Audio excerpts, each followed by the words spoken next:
فلسفی اور شراب. Please like, subscribe and share. Ayaz Mazni کے پاس فارس کا ایک فلسفی آیا اور ان سے بحث کرنا چاہی. اے ابو وائلا، شراب کے بارے میں تم کیا کہتے ہو؟ ایاز مزنی نے جواب دیا، شراب حرام ہے. فلسفی شخص نے کہا، عقل سے ثابت کرو کہ شراب حرام ہے. آخر یہ وہی تو پھل ہے جسے تم کھاتے ہو، وہی پانی ہے جسے تم پیتے ہو، وہی آگ ہے جس پر تم چیزیں پکاتے ہو. اس میں کون سی بات ہوئی کہ یہ حرام ہو گئی؟ ایاز، تم اپنی بات مکمل کر چکے یا کچھ اور بھی کہنا چاہتے ہو؟ فلسفی، میں بات کہہ چکا ہوں.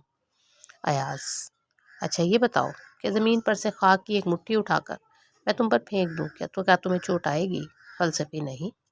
ایاز، اگر میں پانی کا ایک چلو تم پر پھینکوں تو کیا تمہیں چوٹ آئے گی؟ فلسفی، نہیں، پھر بھی نہیں آئے گی. ایاز، اگر میں بھوسے کی ایک مٹھی